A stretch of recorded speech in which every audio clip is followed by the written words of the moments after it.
Okay दोस्तों, अगर आप थंबनेल देखकर एयरफोर्स की रिवीजन के लिए आए तो बिल्कुल सही जगह पर आए। तो आज हम बात करेंगे ट्रिग्नोमेट्रिक इक्वेशन की जनरल सॉल्यूशन की। इससे पहले हमने ट्रिग्नोमेट्रिक आइडेंटिटीज़ का पार्ट 3 तक हमने कंप्लीट कर लिया था। तो आज हम पढ़ेंगे जनरल सॉल्यूशन। उसके लिए पहले हम फॉर्मूला देख लेते हैं कि कौन कौन से हमारे फॉर्मूलाज हेल्प करेंगे। First, sine theta is equal to 0 हो या टेन थीटा में भी कुछ ऐसा ही हो, यानी tan theta is equal to 0 हो, तो इन दोनों के लिए थीटा की वैल्यू होती है n पाई। सेकेंड चीज ये होगी साइन और टेन की बात। अब हम बात करते हैं कोस थीटा की। कोस थीटा अगर 0 हो तो थीटा की वैल्यू होती है 2n + 1 × π/2। ये होती है थीटा की वैल्यू। अब ये तो एक सिचुएशन होगी कि sine theta is equal to 0 हो या टेन थीटा इक्वल्स टू 0 हो या कोस थीटा इक्वल्स टू 0 हो, तो थीटा की वैल्यू ये होगी। अब इसके लिए अलग अलग वैल्यूज़ भी होगी, तो उनके लिए क्या होगा वो हम डिस्कस कर रहे हैं। तो अब हम बात करते हैं जब साइन थीटा की वैल्यू साइन की फॉर्म में किसी और थीटा के इक्वल हो। जैसे बात करें तो यदि sine theta is equals to sine alpha हो तो क्या करना, इस time theta is equals to होता है n pi plus -1/n alpha. ये होती है थीटा की वैल्यू। अब ये साइन थीटा की वैल्यू हो गई। अब हम कोस थीटा की बात करते हैं। कोस थीटा अगर कोस अल्फा के इक्वल हो तो थीटा की वैल्यू क्या होगी, तो थीटा की वैल्यू होगी 2n pi plus minus alpha. अब दो की तो बात होगी। अब तीसरी चीज़ आती है टेन थीटा की। तो टेन थीटा होता है अगर tan theta is equal to tan alpha हो तो हम थीटा के इक्वल रखेंगे n पाई प्लस अल्फा। अब तो ये तो होगी कुछ एंगल हो तब।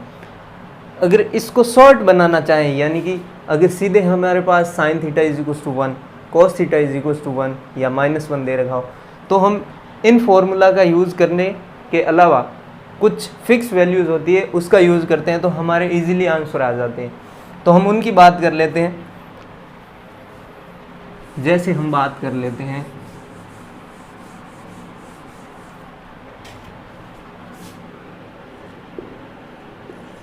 अगर sine theta is equals to 1 हो तो थीटा की वैल्यू क्या होगी, या sine theta is equals to -1 हो तो थीटा की वैल्यू क्या होगी। इसी तरह कोस थीटा की वैल्यू अगर 1 हो या कोस थीटा की वैल्यू अगर -1 हो तो थीटा की वैल्यू क्या होगी। तो उसके बारे में हम डिस्कस कर लेते हैं। तो मैं उसको समझाने के लिए एक बार आपको बता दूं, अच्छे से समझा देता हूं, इसको ध्यान से समझिएगा। देखिए, आप जानते हैं कि साइन थीटा का जो ग्राफ होता है वो कुछ इस तरह से होता है। यहाँ पे होता है आपका 0, यहाँ पे 1, यहाँ पे होता है -1। हमें पता है कि साइन थीटा की मैक्सिमम वैल्यू 1 होती है और मिनिमम वैल्यू -1। तो कुछ इस तरह से हमारा ग्राफ होता है। यहाँ पे होता है 0, यहाँ पे हमारा होता है π/2, यानी π/2 पर हमारा मैक्सिमम वैल्यू देता है साइन थीटा, जो होती है 1। फिर आता है अपना पाई 3π/2, जहाँ पर साइन थीटा अपनी मिनिमम वैल्यू -1 देता है, और यहाँ पे आएगा अपने 2π। तो देखिए, ये है साइन थीटा का ग्राफ। उससे पहले आप क्वाड्रेट में अब समझते हैं। ये हो गया first quadrant, second, third and fourth. अब देखिए, यहाँ पे होता है π/2 पर होता है साइन थीटा की वैल्यू मैक्सिमम। ये यहाँ पे 0, यहाँ पे π/2, पाई 3π/2 और वापस 2π। ये तो आपको पता होगा कि ये 90 डिग्री पर बढ़ता रहता है। अब बात करते हैं, अगर कोई इस लाइन पर थीटा की वैल्यू पूछे तो यहाँ पर होगा 0, 2π, 3π, 4π, 6π, एक इवन नंबर में होगा। यहाँ पर अगर बात करें तो यहाँ पर होगा पाई, 3π, 5π, ओड नंबर्स में चलेगा।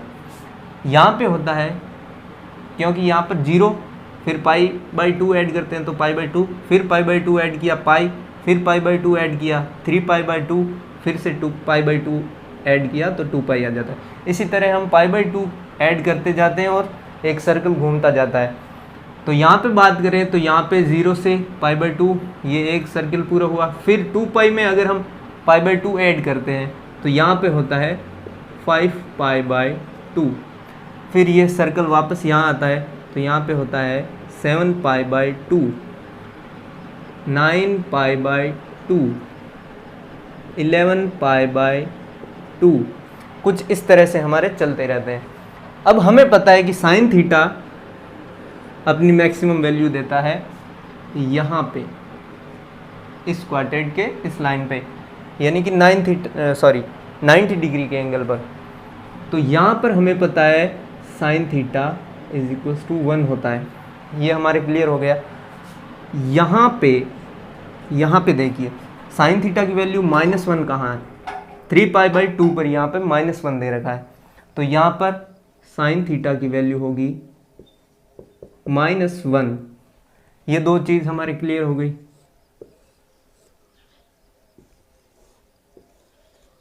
अब देखिए दोनों चीज़ को मैं आपको एक साथ समझा रहा हूँ। यहाँ पे देखिए sine theta is equals to 1 है, तो इसके लिए थीटा क्या होंगे, π/2, 5π/2, 9π/2।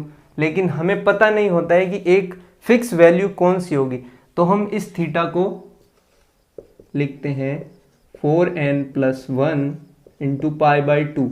ये होती है sine theta is equals to 1 के लिए थीटा की वैल्यू। अगर हम -1 की बात करें तो इसकी वैल्यू होती है थीटा इज इक्वल्स टू 3π/2, 7π/2 और 11π/2 पर। लेकिन ये कहाँ तक चलेगी, हमें कौन सा लेना है वो हमें पता नहीं, इसलिए हम इन पूरे एंगल्स के लिए लिखते हैं 4n+3 मल्टीप्लाई बाय π/2। ये आ जाता है हमारे sine theta is equals to -1 के लिए वैल्यू। अब देखिए ये हो गई sine theta is equals to 1 और sine theta is equals to -1 की बात। अब इसी पर मैं आपको समझा देता हूँ कि cos theta is equals to 1 या cos theta is equals to -1 हो तो हमें कैसे करना है। देखिए ये हो गया साइन का ग्राफ, कुछ इसी तरह से होता है आपके cos थीटा का ग्राफ।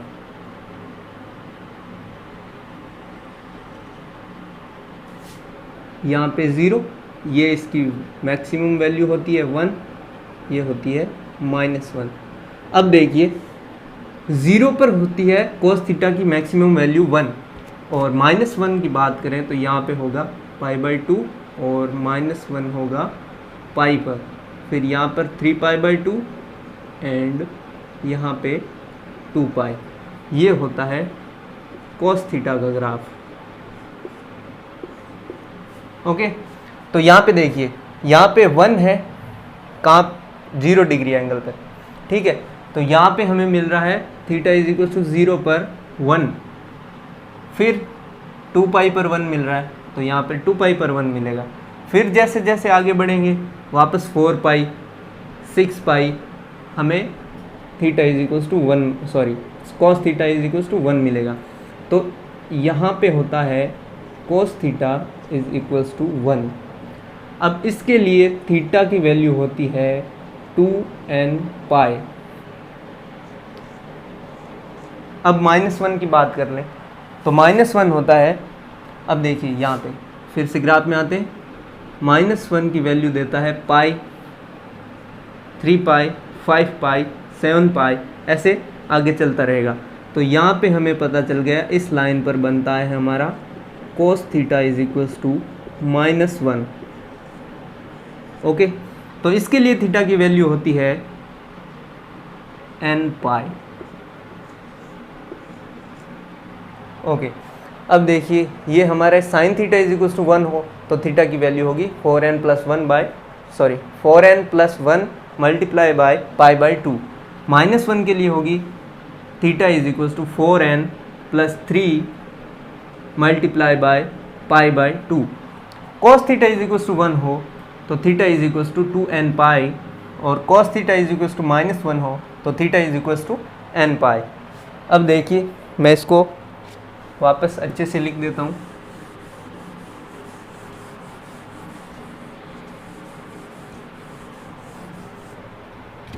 अब देखिए अगर sine theta is equals to 1 हो तो थीटा की वैल्यू होगी 4n plus 1 multiply by pi by 2। Okay, अगर sine theta is equals to -1 हो तो हमें थीटा की वैल्यू होती है 4n प्लस 3 पाई बाय 2। अब देखिए एक बार चेक कर लेते हैं कि हमारे थीटा की वैल्यू सही आती है या नहीं। यहाँ पे देखिए n की वैल्यू हम इंटीजर नंबर रखते हैं 1 2 3 4 एक्सॉन। ओके, यहाँ पे 0 1 और 2 3 ऐसे हम वैल्यू पुट करके देखते हैं कि हमारी थीटा की वैल्यू है वो सही आती है या नहीं। सही आने का मतलब यहाँ पे 1 है तो 1 हमें पता है पाई बाय 2, फिर 5 पाई बाय 2, 9 पाई बाय 2, कुछ इस तरह से चलेगा। तो हम देख लेते हैं कि जब हम n की वैल्यू ये पुट करते हैं तो हमें ये थीटा एंगल मिलते हैं या नहीं।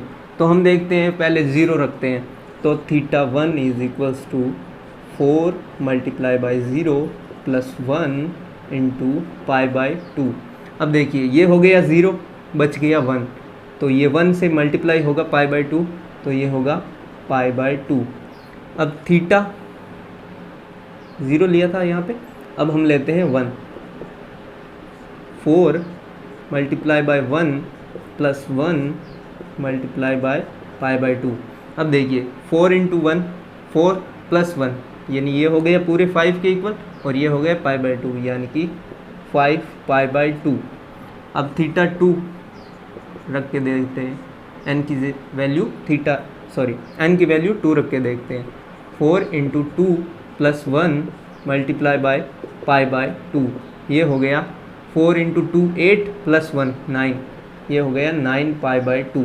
अब देखिए पाई by 2 5 pi by 2 9 pi by 2, pi by 2 5 pi by 2 and 9 pi by 2। ये हमारे थीटा की वैल्यू बिल्कुल सही आ रही है, हमने चेक करके भी देख लिया। इसी तरह अगर हम देख लें तो -1 की भी वैल्यू आनी चाहिए 3 पाई by 2 7 pi by 2 and 11 pi by 2। तो हम यहाँ पे 0 1 और 2 रख के देख लेते हैं। यहाँ पे 0 रखेंगे तो ये 0, ये बचेगा तो ये होगा 3 पाई बाय 2। थीटा 1 यहाँ पे 1, 4 into 1 4 plus 3 7 pi by 2। Theta 2 यहाँ पे 2 रखेंगे, 4 multiply by 2 8 plus 3 11 pi by 2। तो हमें पता चल गया कि हमारे जो थीटा है वो बिल्कुल सही आ रहे हैं। जैसा हमने इस थीटा एंगल को एक मानक रूप में माना है वो बिल्कुल सही है। तो ये हो जाता है हमारे sine theta is equals to 1 और sine theta is equals to -1 के लिए। इसी तरह अगर हम बात करें cos theta is equals to 1 and cos theta is equals to -1, तो इसके लिए होता है 2n पाई और इसके लिए होता है theta is equals to n pi. इनको भी आप n is equals to n की वैल्यू रख के चेक कर सकते हैं कि इनकी वैल्यू बराबर आती है या नहीं। तो ये हो गया हमारे एक परफेक्ट वैल्यू के साथ। अगर 1 दिया हो, -1 दिया हो, 1 दिया हो, -1 दिया हो, तो अब हम बात कर लेते हैं स्क्वायर फॉर्म में कि स्क्वायर फॉर्म में इसका कैसे चेंज होता है, तो उसकी बात कर लेते हैं।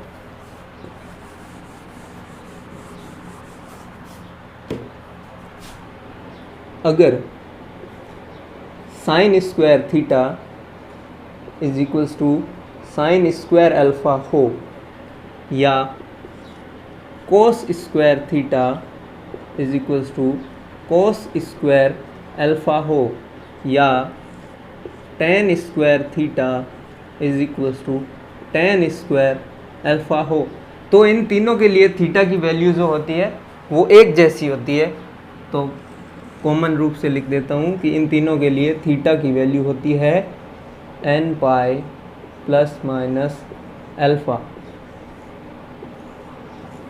देखिए ये हो गई एक नॉर्मल सी थीटा की वैल्यू जो होती है स्क्वायर की फॉर्म में। ओके, तो हमने ये पढ़ लिया कि जनरल सॉल्यूशन में हमें कौन कौन सी चीज़ों का ध्यान रखना होता है जिससे हमारे क्वेश्चंस आसानी से बन जाएं। अब हम पार्ट 2 में बात करेंगे इनको अप्लाई करने की, कि क्वेश्चन में इनको कैसे अप्लाई करना होता है और किस तरह से हमें क्वेश्चन का आंसर लाना होता है कम से कम टाइम में।